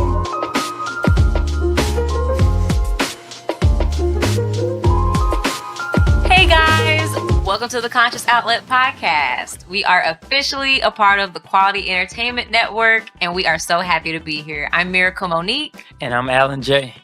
And we're here to discuss the intersection of culture, faith, media, so we can inspire some practical solutions to some huge societal challenges that we're facing today. So let's work together to get this done.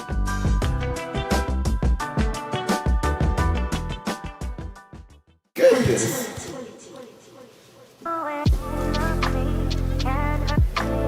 Oh, we're back already? Woo! Oh, we're back like we never left. Because we didn't. Oh, yeah. This has been a long show. I got batteries going out. I'm changing stuff in the middle of segments, but we're having fun. I'm Joshua Prophet, joined by it's coming back up. Joined by Miracle and Kenya's. They can hear you, but they just can't see you yet. They're about to. Hello. They're about to. 3, Hello. 2, Ah, bam! she's back. Right on time. It's been happening all night. Yeah, we're gonna get this fixed. This is the first time I've had 3 cameras with this setup, so we're stretching some stuff thin tonight, but we'll get it figured out. We're struggle streaming, but you know, God's got us. But we out here. We is out here. We is out here. All right. Gangster church. There's gangsters, and then there's church, and when you put them together, You get gangster church. Gangster church. Now, what happens in gangster church? Let's just hypothesize before we look at this clip. What happens in this gangster church? Because I'm thinking drug deals. I'm thinking.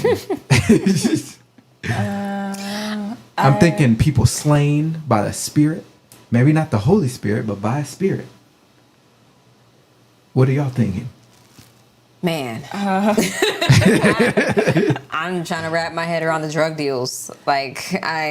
Wow. It's holy water. I don't know. I picture That's what they call I picture it. a drug dealer as the pastor. Probably. Oh, he's hope dealing. Oh. Okay. No, that's actually a pastor. Actually said that. I'm hope dealing. I'm a hope dealer, not a dope dealer. Oh. Maybe the elders in the church are like the OGs? pimps in the The deacons and the deaconesses are pimps in the hood. Yeah. It's hard to get money for the rent. Wait, no, it's hard out here for the pimp. It's hard out here for a pimp. You know he didn't get paid for that? He didn't? Did he really? He didn't? No. That's interesting. I didn't know that. Yeah, Miracle, you might be done. It might be over with for me. Yeah, it might be over Sorry, for Miracle y'all. tonight. It's okay. You can hear Miracle, you just can't see her. So. Yep. Hey, but take a look. I look the same. Take a look at Gangsta Church. Oh yeah, I forgot. We gotta go to. Let's go.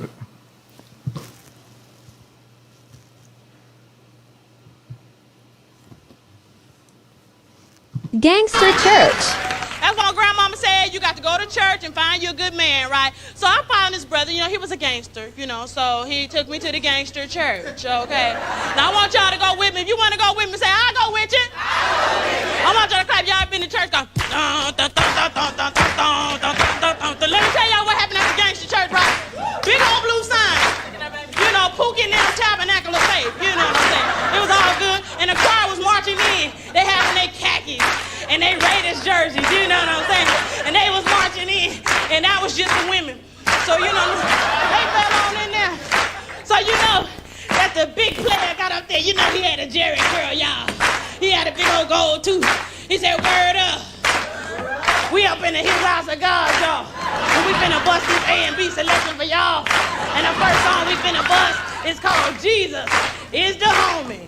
Hold up. Jesus is the homie. Oh my God. She said we about to bust a song. Bust? Bust it. What does that mean?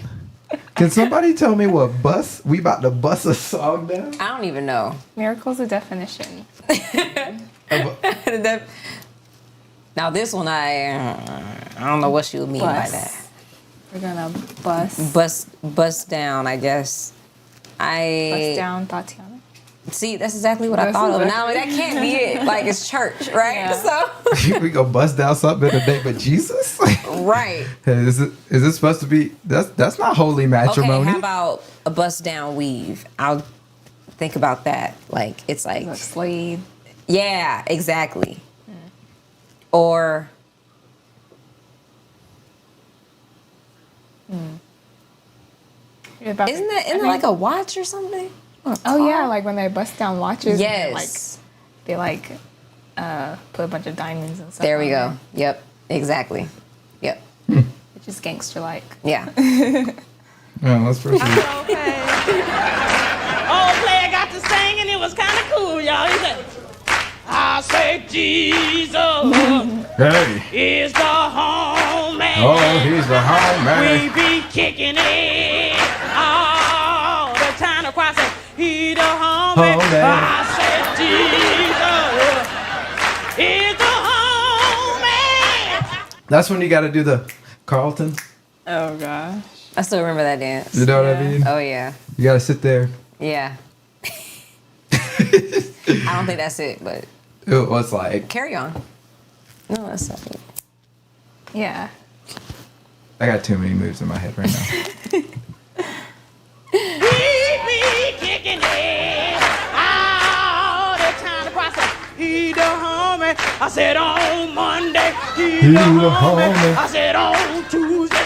He the homie. And then I said on Wednesday. He the homie. And then all day Thursday. And then again on Friday. And then all day Saturday. And then again on Sunday. Oh my God.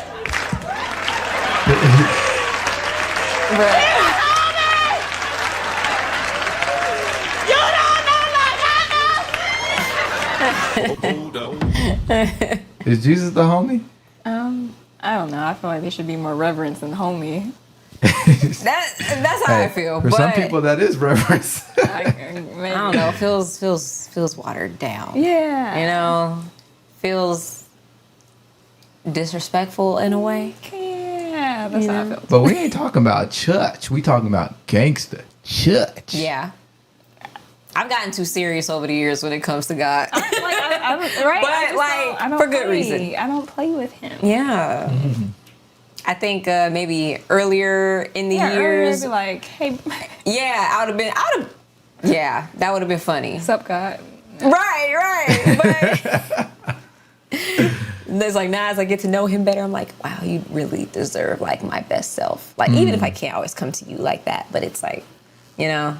Oh, so what do you think about like the God is dope shirts and different sayings that are more culturally relevant? Do you think those are watered down, or it serves a purpose? Like I think for people newer to the faith and stuff, but I think over time, like we should mature past like God is dope. Like I agree. Like even like at my old church that I went to in Atlanta, he was talking about like the God is dope thing. He was like, no, God is holy. So like they put out shirts that said God is holy. So I like that. Yeah, I think that's more accurate definition. But yeah, there is a point at that could be enticing to get people in like, oh yeah, God is dope. Like that's cool. That's kind of hip. But at a certain point, it can't be God is dope. You got to progress past, just adding numbers, subtracting numbers. You got to go to PEMDAS and algebra, and then you got to progress past that. And calculus. Yeah, calculus. Dang, that's a big stretch. Yeah. Algebra to calculus is a big jump. I don't even remember calculus like that. Like, yeah, it's a blur. It is. Algebra's easy though. I can do that. But yeah, I mean that's pretty much how I feel about it because I mean we're supposed to be separated from the world. I mean, yes, reach people where they're at when it's the beginning of their faith and they have questions and we're trying to pull people in. Yes, but yeah, I do also agree. At some point, you have to mature past that and realize that God has called you to be separate from everybody else and not, and it's kind of like, it reminds me of that gospel album Kanye put out. Yeah. Donda, that one? Or? No, it was the very before. last one. King. Yes, that one. Yep. I see what he was trying to do. I respect the attempt. That was flat. That's just be honest. It felt like flat. I said, I respect the attempt. There was a couple good songs on there. There were, but it's kind of like okay. You could tell they were like the maturity level was. Yeah, like wasn't there a song that it was like a genuine song and wasn't it Pony or something? Oh yeah. Yeah. And he turned it to a gospel. He turned it to a gospel song. Yeah, I'm like Sunday service. I can't hear it, and it's like. Does this new version of the song drive me to Christ? No, because it actually makes me want to go listen to the song. That's a good. You know what I mean? Yeah. So. That's an interesting perspective. Yeah. There's more. No, we just get in the spirit. They got to that second verse, y'all. I wasn't feeling them. Y'all want to go with me? Say, I'll go with you. Old player got to that second verse, y'all. He's like, when I was messed up, just hitting that crack, you the only one that had my back. You the best friend I got in this world, the only one that never tried to mess with me, girl. I just got to thank you, Lordy, for never ever asking for a sip of my 40. Hey, you can't mess with the gangsters 40 now. That second verse was funnier than the first one. I asked y'all what y'all thought happened at Gangster Church, and y'all didn't believe me when I said. Is this real? Like, does this stuff happen at gangster churches? Well, she's obviously like a comedian, yeah, I know. but Right, but you just never know. Like for real, like I'm hoping she's just exaggerating. You just don't really. It came from somewhere. But that's also true. Hey, you know what happens at churches? The pastor be pimping. You right. That is true. Yes, you're right. Sometimes. Hey, little mama, I know you with Eric over there. He's a nice young man. Shake his hand every Sunday. But hey, you put that 100 in that collection plate, and you come on back, and I got you. You slide through on Tuesday when Eric's at work. I'll show you what it is. Oh my God. What about First Lady? First Lady, she's taken care of. She's on a women's retreat. But you're going to be on a retreat with me. That's what pastors be doing, man. Miss Sonia, get your son. I know. That's what pastors be doing. And then everybody acts shocked just like y'all did until the news report come out. You right. It does happen. It does happen. Just but saying. it's just. No. I'm saying there are pearls. Like what? He's talking about. Like, now there are holy pastors out there that do right by God and everything, but there are a lot of pimping pastors. Yes. Pastors that either they'll pimp the gospel, which means they water it down, or they just tell you what they want to hear so they can get a buck, or they're pimping the congregation. You're not wrong. Mama Prophet said, bust a song, sing a song, synonyms with bust a move, Busta Rhymes. We could just keep it going. And he just told me to go to sleep. Yeah, he's tired. I'm not tired. I'm just didn't start it. That's what I got my engine. You know, I'm like a wind-up dog. I'm just Lord. wound up enough. I'm ready to. Good luck with that, Kenya. All right, let's finish this out. So that was it. So what interesting things or traditions does your church engage in? Do y'all have anything happen that's crazy? Our church, not really, no. But Nothing like crazy. I mean, I love our praise and worship. We have the best praise and worship. yeah, Wisdom's praise and worship. Solid. Yeah, it's up there, like top tier. Yeah. But other than that, like stand out ish stuff.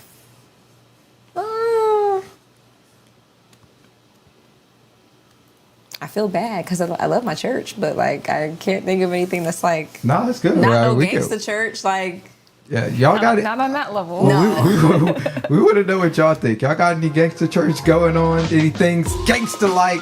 Is the pastor pimping, simping, If so, you or is he probably praising? Oh, that might be the title of our next video, but that's gonna happen next week. That's actually a good title. Is the pastor pimping, simping, or praising? We want to know. Leave it down in the comment section. We will see you next week.